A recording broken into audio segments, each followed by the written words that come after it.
Hello. तो कैसे आप सब लोग? उम्मीद करते हैं आप लोग बहुत बढ़िया होंगे। एक बार फिर से मैं सुमित तिवारी आप सभी का स्वागत करता हूं आप सभी के प्यारे से प्लेटफॉर्म में। उम्मीद करता हूं आप लोग बहुत बढ़िया होंगे। आज की इस वीडियो में हम लोग चर्चा करने वाले हैं कि मैथमेटिक्स में अच्छे मार्क्स कैसे गेन करें। 95 या 100 मार्क्स कैसे लाया जा सकता है मैथमेटिक्स में। बहुत आसान है और थोड़ी सी कुछ चीजें हैं जिसको फॉलो करने के बाद हर एक बच्चा 100 मार्क्स ला सकता है। अगर थोड़ी सी लापरवाही करता है तो 95 ला सकता है, मैं ये गारंटी लेता हूं। मैथ्स में आपको बहुत कुछ करने की आवश्यकता नहीं है। आपको पता है कि पिछले 3 से 4 सालों में मैंने कई सारे बच्चों के मैथ्स में 100 में 100 मार्क्स दिलाए हैं। आपकी भी इस बार बारी है। तो बात करते हैं आज मैथमेटिक्स में अच्छे मार्क्स कैसे हैं। तो शुरुआत करते हैं सबसे पहले, और हाँ सबसे जरूरी बात कि आप सभी लोग कॉपी पेन लेकर जरूर बैठिए, एक एक पॉइंट को नोट करिएगा और एक हेल्प जरूर करिएगा। ये बात हर एक बच्चे तक पहुंचाइएगा। और मैथ्स के लिए 100 में 100 गेन करने के लिए हमारे साथ जुड़े रहे, सब्सक्राइब कर लें अगर अभी तक आपने सब्सक्राइब नहीं किया, और अपने दोस्तों को भी जरूर बताएं, ज्यादा से ज्यादा हेल्प करें और जल्दी से टारगेट करते हैं 10 के सब्सक्राइबर पूरा करने का। उसके बाद और भी बहुत अमेजिंग चीजें आप सभी के लिए लेकर आता रहूंगा और हेल्प करता रहूंगा और भरोसा दिलाता हूँ। शुरू करता हूँ सबसे पहला पॉइंट, और नोट करिए सबसे बड़ी प्रॉब्लम ये कि पिछले बार का अगर मैं डेटा बताऊं तो बेटा दिसंबर तक 68% ऐसे बच्चे थे जिनको पता ही नहीं था उनका सिलेबस क्या है।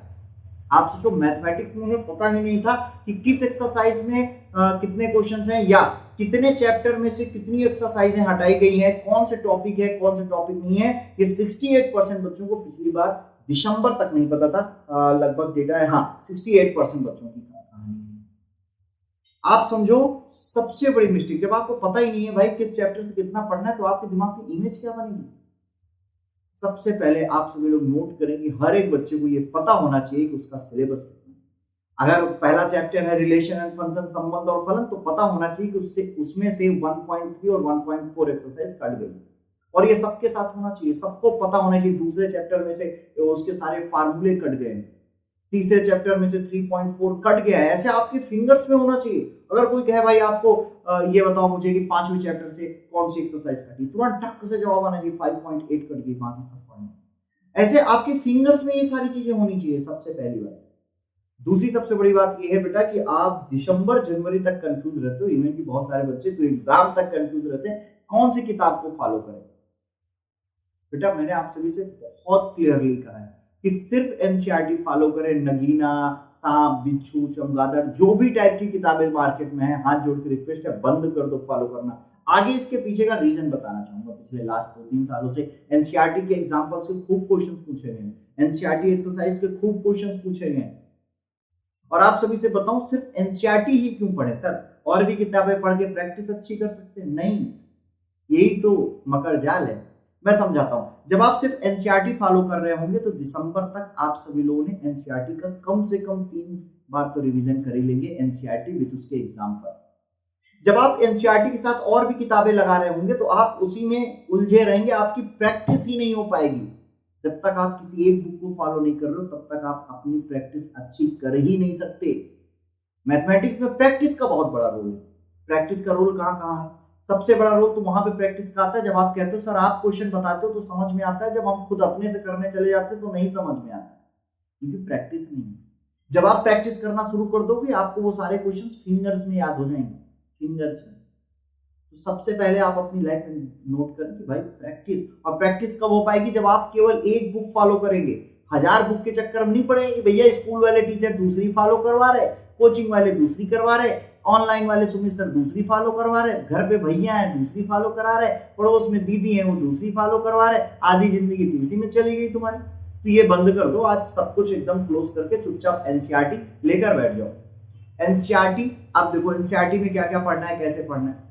एनसीईआरटी की सारी एक्सरसाइज और एनसीईआरटी के एक एक एग्जांपल्स, एक भी एग्जांपल्स नहीं छोड़ना एनसीईआरटी के, बहुत इंपॉर्टेंट एग्जांपल्स है। एनसीईआरटी की सारी एक्सरसाइज और सारे एग्जांपल्स आप सभी को लगाने।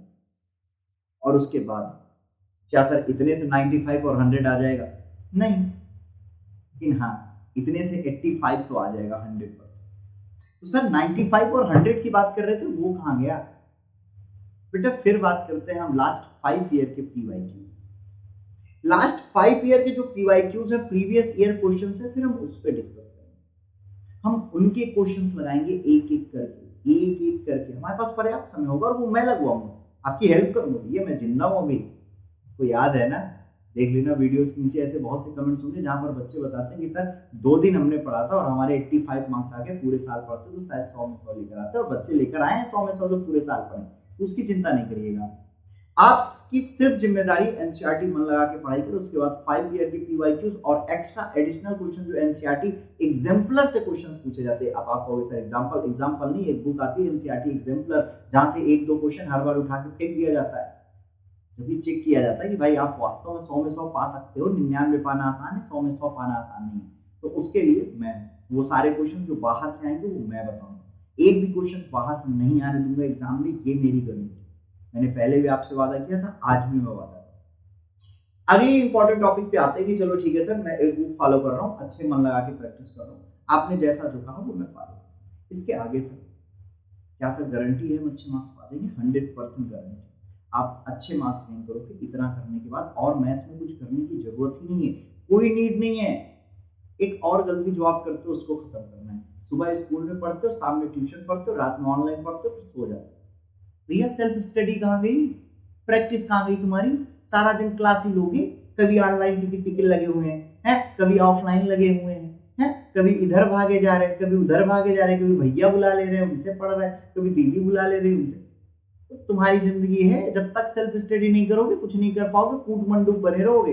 इधर से इनका पढ़ा, उधर से उनका पढ़ा, इधर से जब इनका पढ़ा तो उनका भूल गए, उनका पढ़े तो इनका भूल गए, पूरी जिंदगी ऐसे ही बीतेगी।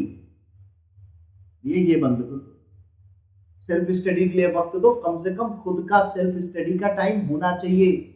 अगर मैथ्स में अच्छे मार्क्स गेन करना चाहते हो या किसी भी सब्जेक्ट में अच्छे मार्क्स पाते हो तो भैया आपके पास सेल्फ टाइम होना चाहिए।